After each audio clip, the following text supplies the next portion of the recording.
Subscribe कीजिए हमारे channel को, दबाइए इस बेल आइकन को motivational videos and case studies सबसे पहले देखने के लिए। हे वेलकम बैक, स्वागत है आपका। मैं हूं Subodh Singh Rana, immersive motivational speaker. आज का वीडियो दो भाइयों के ऊपर। एक भाई जो कि पूरी दुनिया के सबसे अमीर इंसानों में एक, जिसका नाम है मुकेश अंबानी, और दूसरा भाई जो कि आज भारत में अपने बिजनेस को फैलाने की कोशिश कर रहा है। क्या उसके बिजनेस को हुआ जो कि आज वो कर्जदार बन चुके हैं। अरे ये मैंने क्या बोल दिया।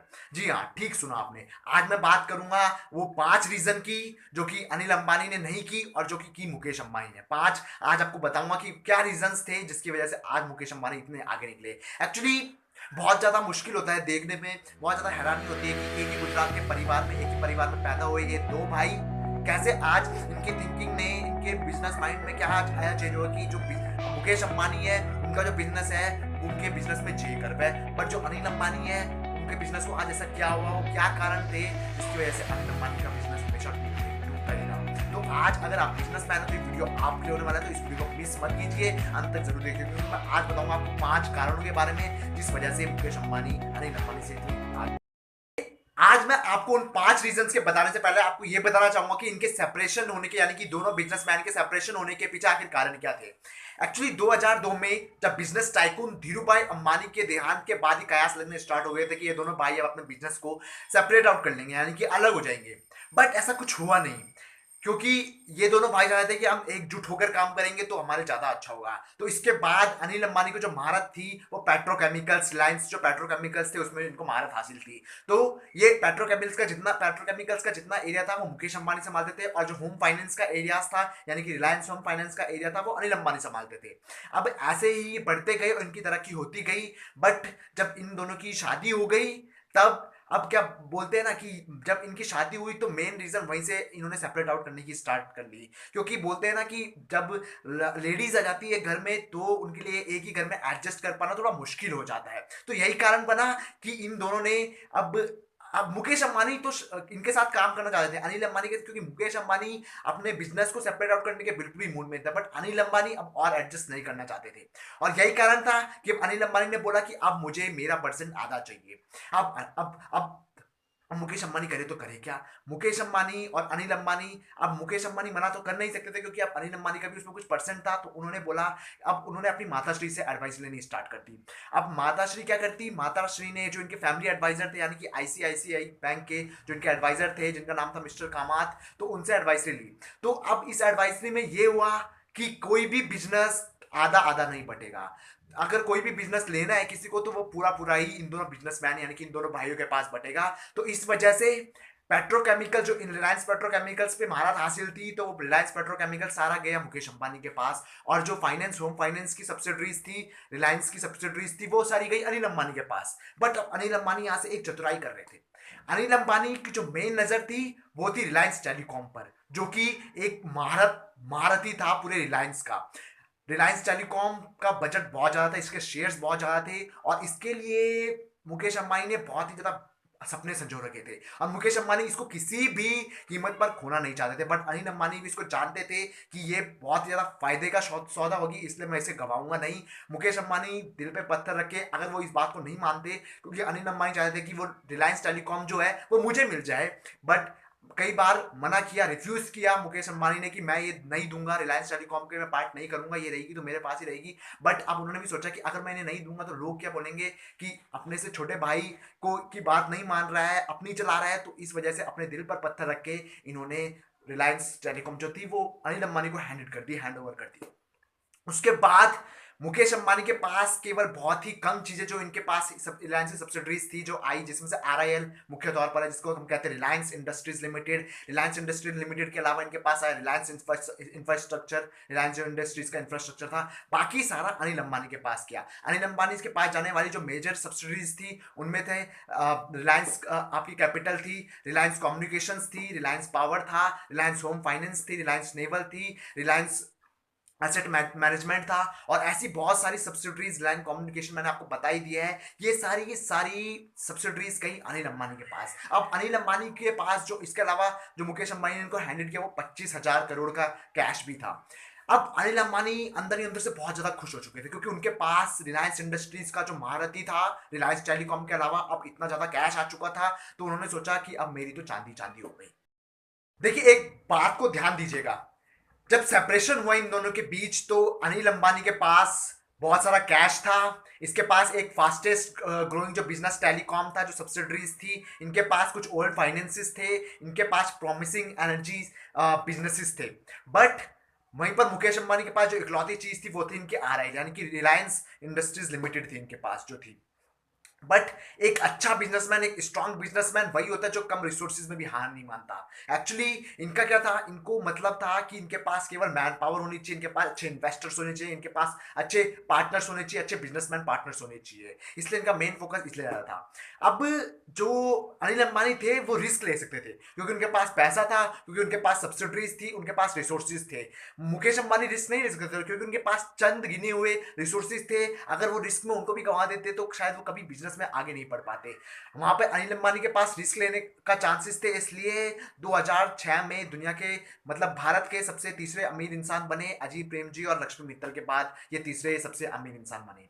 देखिए एक बात को ध्यान दीजिएगा, इसके बाद इन्होंने हार नहीं मानी, मुकेश अंबानी ने हार नहीं मानी, और अनिल अंबानी अपने आप को क्या करते थे, एक्चुअली हाईलाइट करते थे। कुछ एक छोटी सी चीज डेवलप कर दी, अपने आप को आगे रखते थे, अपने आप को हाईलाइट करते थे। बट मुकेश अंबानी एक सिनेमा के बैकवर्ड की तरह, बैकवर्ड जो पर्दा होता है उसकी तरह बिहेव करते थे, कभी अपने आप को हाईलाइट नहीं करते थे। कभी भी जब आगे कोई कॉम्प्लीमेंट देना हो किसी को, या आपको किसी को अगर आगे बढ़ाना हो, तो अपने बिजनेस टाइकून्स जो इनके थे, बिजनेस पार्टनर्स जो इनके थे, जो इनके इन्वेस्टर्स थे, हमेशा उनको आगे रखते थे, कभी खुद आगे नहीं जाते थे। तो कभी इन्होंने हार नहीं मानी, मुकेश अंबानी ने कभी हार नहीं मानी। ये अनिल अंबानी क्या करते थे, अपनी बिजनेस पार्टीज वगैरह पे भी ज्यादा फोकस करते थे, पार्टीज वगैरह पे, लेकिन मुकेश अंबानी पार्टीज वगैरह पे फोकस नहीं करते थे। अब मैं आपको 5 चीजें बताता हूँ कि 5 चीजें क्या थी जिसकी वजह से मुकेश अंबानी आज कम रिसोर्सेज होने के बावजूद भी अनिल अंबानी से इतने आगे निकले।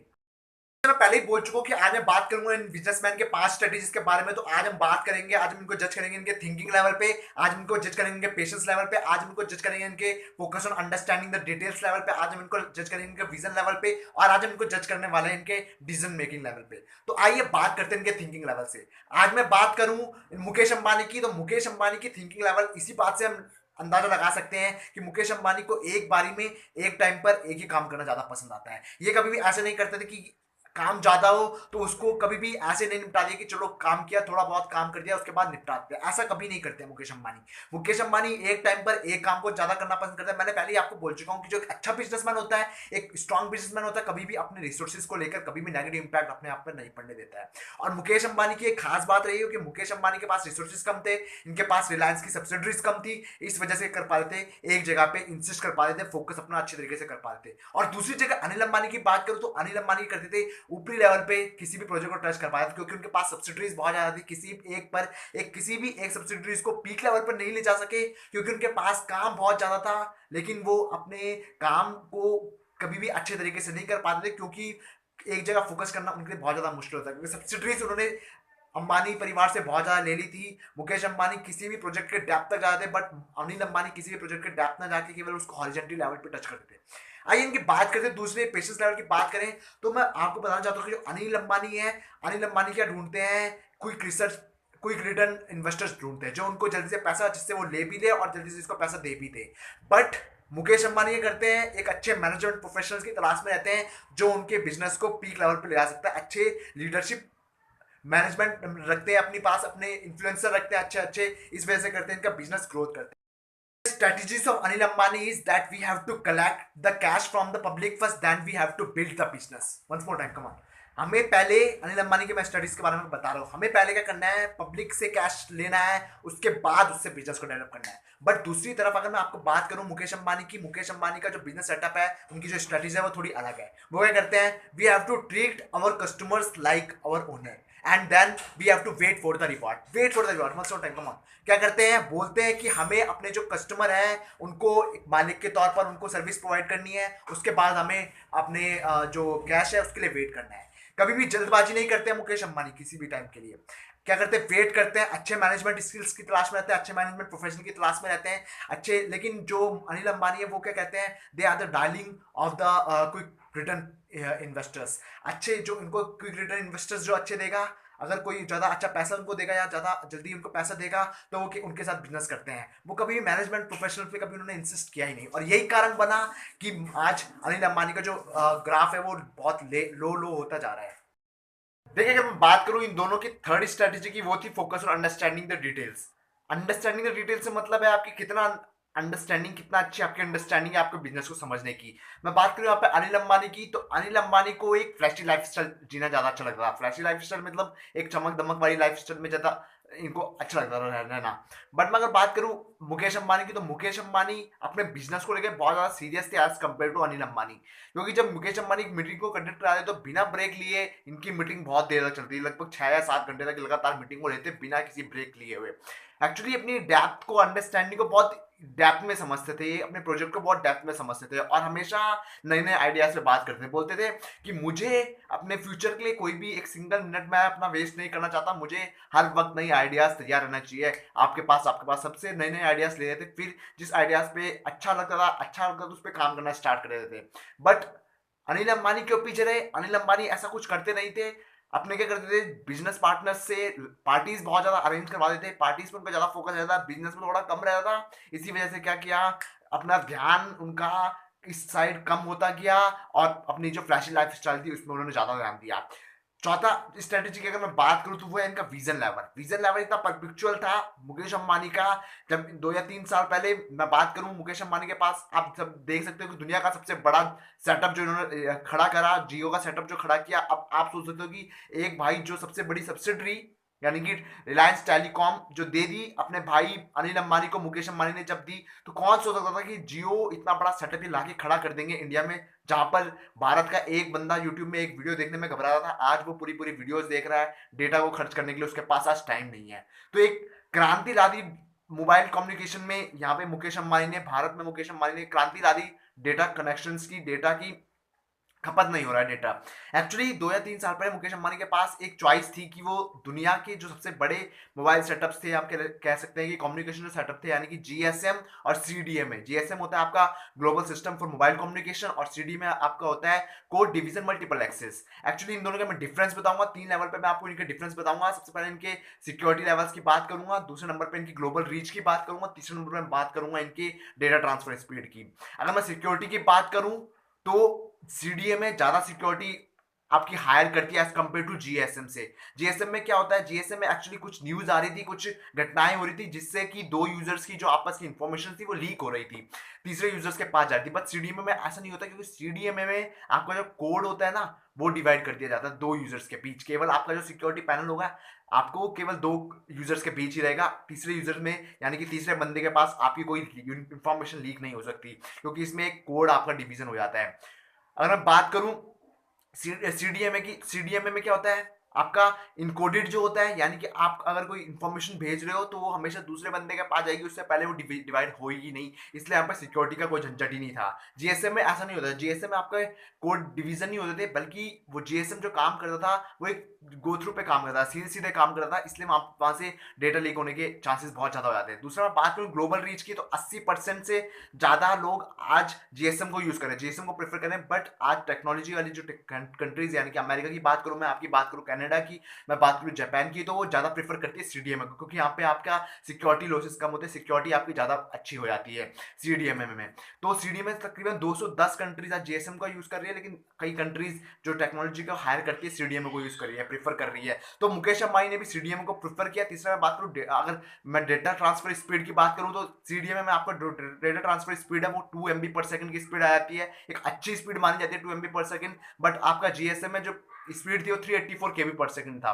तो इसीलिए मुकेश अंबानी ने सोचा, एक आगे की सोच रहे थे मुकेश अंबानी, बहुत आगे की सोच रहे थे, तो इसीलिए इंडिया में इंट्रोड्यूस कराया। बहुत मुश्किल टास्क था इंडिया में इंट्रोड्यूस करवाना सीडीएमए लेवल पर, लेकिन उन्होंने करा और दिखाया। बट यहाँ पर मुकेश अंबानी ने हमेशा अनिल अंबानी को भी सपोर्ट करते गए। अनिल अंबानी की जो रिलायंस टेलीकॉम था, अनिल अंबानी इतने परिपिक्चुअल नहीं होते थे कि मोबाइल कम्युनिकेशन की सबसे बड़ी सब्सिडरी थी, यानी कि रिलायंस टेलीकॉम, उसको संभालने लायक नहीं थे। बट वहां से भी मुकेश अंबानी इनकी हेल्प करते थे, अनिल अंबानी की हेल्प करते थे। बट अनिल अंबानी इस चीज को समझ नहीं रहे थे, बिजनेस की नॉलेज वो डेप्थ तक नहीं जा रहे थे बिजनेस की नॉलेज पर, इसलिए आज वो इतने पिछड़ चुके हैं मुकेश। अगर मैं बात करूं इनकी 5वीं स्ट्रेटेजी की, वो थी इनकी decision making. Decision making life में बहुत बड़ा रोल प्ले करती है। आपको उसके मैं रीजन बताऊंगा। एक्चुअली क्या था, मुकेश अंबानी के जो सक्सेस के पीछे कारण था वो था इनकी डिसीजन मेकिंग। क्या करते थे ये, क्या करते थे, बोलते कि मुझे बिजनेस को क्रिएट करना है। एक्चुअली कई बार जो होता है बिजनेसमैन ये तो समझ जाते हैं कि बिजनेस से पैसा कैसे कमाया जाए, बल्कि ये नहीं समझ पाते कि बिजनेस को मैनेज कैसे किया जाए। मुकेश अंबानी क्या बोलते थे, मुझे बिजनेस को फैलाना है, मुझे बिजनेस को क्रिएट करना है। I want to create the business, I don't want to waste a single minute in future. मैं एक मिनट को वेस्ट नहीं करना चाहता, मैं अपने हर मिनट को काम पे लगाना चाहता हूँ, अपने काम को समर्पण करना चाहता हूँ। बल्कि अनिल अंबानी थे वो क्या कर रहे थे, पैसा कमाना चाहते थे मार्केट के ट्रेंड के हिसाब से। मार्केट में क्या चल रहा है वहां से पैसा कमाना चाहते थे, बल्कि उनका मेन फोकस पैसा कमाने पे था, बिजनेस को क्रिएट करने पे था। और यही रीजन था, डिसीजन मेकिंग, डिसीजन कर लेते थे मुकेश अंबानी की मुझे इतने टाइम पर ये काम करना है तो करना है, चाहे मुझे इसके लिए पूरी रात जग के मेहनत करनी पड़े। देखिए लाइफ में जो मैंने आपको ये 5 पॉइंट्स बताए ना आज, लाइफ में आपके हर बार काम आएंगे। अगर आपकी इन पॉइंट्स पे जितनी अच्छी पकड़ होगी, आप अपनी लाइफ में उतने ज़्यादा सक्सेसफुल इंसान होंगे। एक्चुअली मैं आज इस वीडियो के माध्यम से आपको इसलिए बताया कि ये दोनों परिवार एक ही परिवार में पैदा हुए, ये दोनों बिजनेसमैन मुकेश अंबानी और अनिल अंबानी, इनकी सोच में इतना डिफरेंस कहाँ से आया, इनके विजन लेवल पे। देखिए हम अपने परिवार से ये तो समझ जाते हैं कि हम सोच कैसे सकते हैं, बट हम अपने परिवार से ये नहीं समझ सकते कि क्रिएटिविटी अपनी लाइफ में कैसे करते हैं, हम किस चीज़ को, कितनी अच्छी अंडरस्टैंडिंग हमारी चीज़ों को समझने की, ये केवल हम अपने मेंटल लेवल पे समझ सकते हैं। ये चीज़ हमको कोई सिखा नहीं सकता। इसलिए अगर हमारी मेंटलिटी, हमारा विजन जितना अच्छा होगा, हमारी डिसीजन मेकिंग जितनी अच्छी होगी, उतना ही आगे हम सक्सेसफुल अपनी लाइफ में हो पाएंगे। तो दोस्तों अगर आपको ये वीडियो पसंद आए तो प्लीज हिट द लाइक बड़ा हाथ दबा दीजिए, मेरा कॉन्फिडेंस बढ़ता है। अगर आपने चैनल को सब्सक्राइब नहीं किया है तो मेरी वीडियोस मिस कर देंगे। आपके पास बेल आइकन को नहीं दबाया तो नोटिफिकेशन नहीं आएगा वीडियो का। सब्सक्राइब कीजिए, hit the subscribe button and hit the like button. Comment कीजिए अगली वीडियो किसके ऊपर आप देखना चाहते हो। बार बार मेरे चैनल पर आके मेरी वीडियोस देखने का मेरा हमेशा उत्साह बढ़ाने